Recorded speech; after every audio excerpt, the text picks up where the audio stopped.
Welcome back to another episode of the Canadian Watch Monkey. And today, guess what? I've got an announcement to make. I've broken the 1,000 subscriber mark. Thanks to you guys. Hopefully I can continue growing the channel and sharing my watch journey with you all.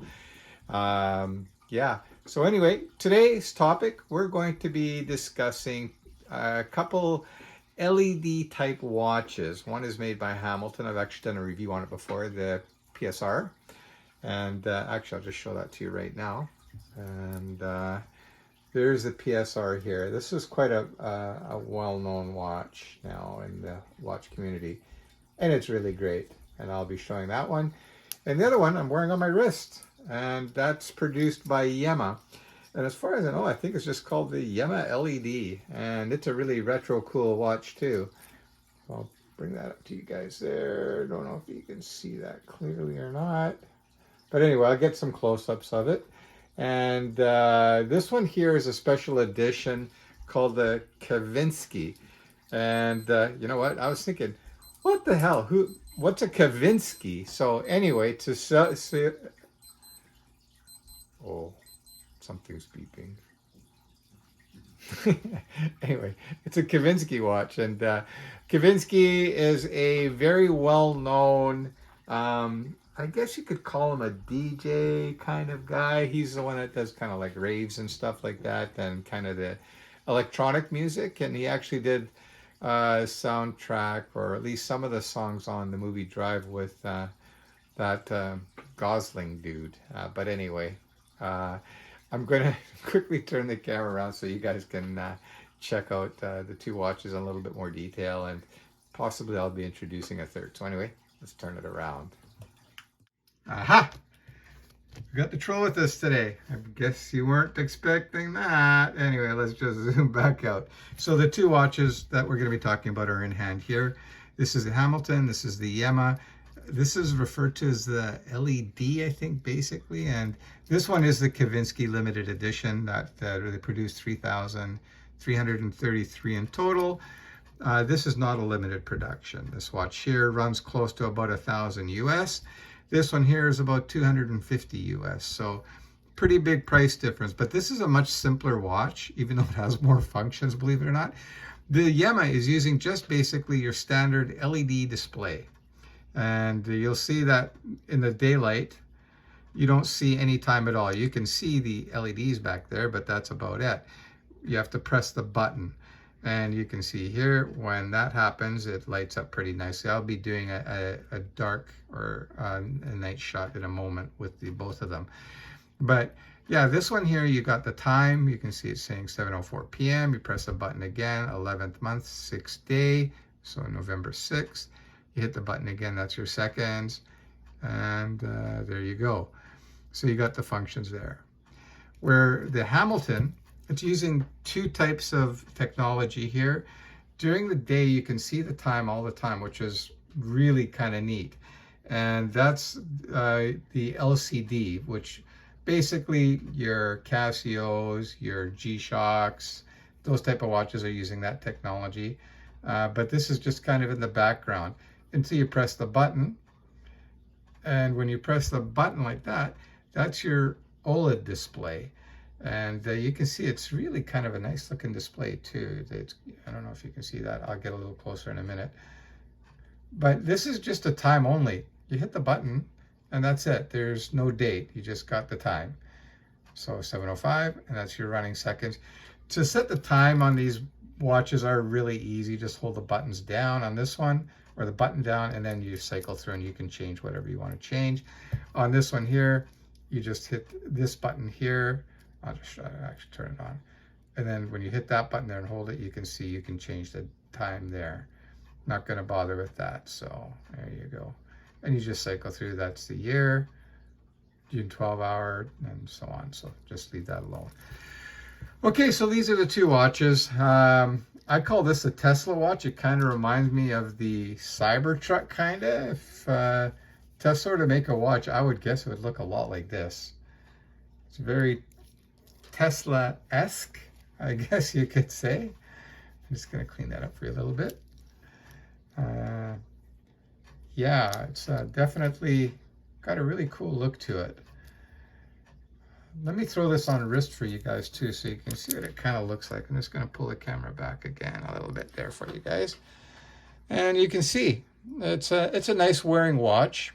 I got to tell you straight up though, the Hamilton is a far superior watch.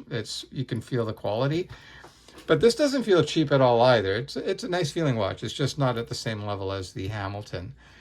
And the bracelet here you can see is a little bit cheap. The clasp mechanism, it's stamped steel, and then you just fold over like that, and it clips. It's got the special Kavinski K there, and on the back of the watch here, I don't know if you can see that there, it says Kavinski limited edition 3,333.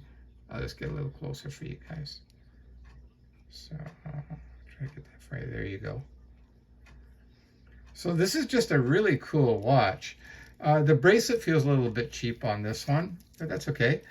And it's got just your typical pins, push pins to hold the links in place.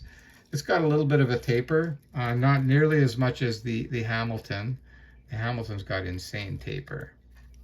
I'm just going to show you the difference there.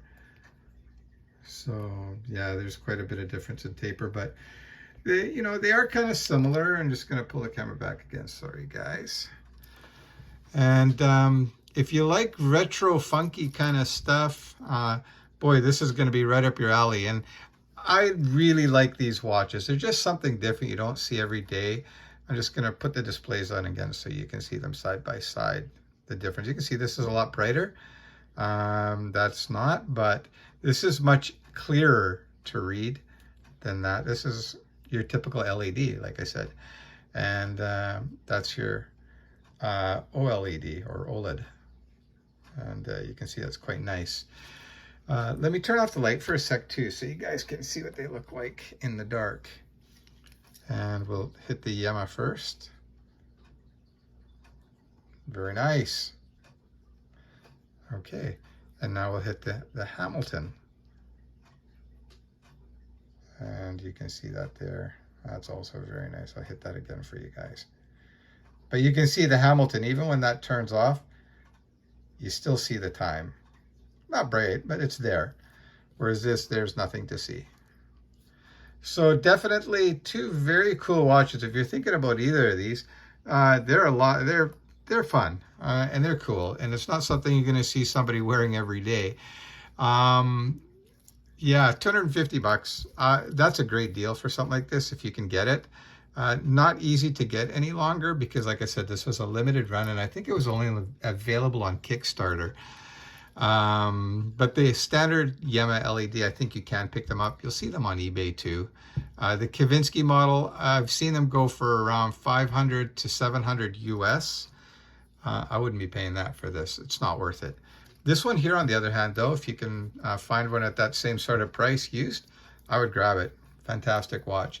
Oh, the Yema too comes in nice packaging. It comes in a pouch like this, and also a carrying case, just in case you want to carry your watch in a pouch. Can't imagine why you'd want to do that, but you can. I guess you can use it for glasses or whatever. And oh, I think it's got a registration card too, or whatever, a warranty card that's made of leather. So you can see that there. It's got the date, Yema. I'll leave links to the Yema website and for Hamilton for you guys in the description. So I don't know, what do you guys think? Are you liking the Hamilton? Now I'm just talking about appearance. If you're talking about in total, like the quality, the looks, everything, well, you can't really compare it to the Hamilton. The Hamilton is really, in my opinion, a much superior watch. And the insides are much more complex with this too, because of the fact that it's using two technologies for the display, whereas this one's using one technology. But granted, it's got more functions. That's the one thing, though, I wish they would have done with the Hamilton, is put at least a day and a date function on this. I don't know why they didn't do that. Maybe they felt that they just wanted to keep it a very simple and true to the original that was produced back in the 70s. Yeah. Oh, let me throw this one on wrist too. So you can see what the Hamilton looks like. So that's the Hamilton on wrist. Super comfortable. This will almost fit anybody's wrist. A little bit thicker than the Yema. You can see that. Yeah. If you guys got any questions, just reach out to me. I'm more than happy to answer your questions. Actually, I love when you guys leave comments and questions and so on. Or if I've given you misinformation, God forbid, let me know. I'm very happy to, you know, be corrected on something. But anyway, two great watches, Hamilton PSR, Yema LED Kavinskky, whatever you want to call it. Awesome watch. Again, this is really, I call it the Tesla watch because it really does remind me of a Tesla, especially the Cybertruck that's coming out, you know, with the lines and stuff like that. Oh, I should show you the case back on the Hamilton. And that's a PULSAR on the back there. Yeah, this watch here, there's something really special about the PSR. I want you guys to really know that, like, and maybe in the videos it doesn't show, but this really is a fantastic watch. The bracelet is unbelievable. You can see how heavy that taper is. It's really great. And if you look at my previous video, I've done the measurements on this and that, and yeah, it's crazy. It's like 27 here and it goes down to about 10 there. That's the most extreme taper I've ever seen on a bracelet. If you've seen more, let me know. But that's it. That's a wrap, guys. Please, if you haven't already done so, like and subscribe. Continue helping me grow my channel. The troll demands it. All right. Anyway, I'm being kind of silly. That's it, guys. Take care. Have a good night.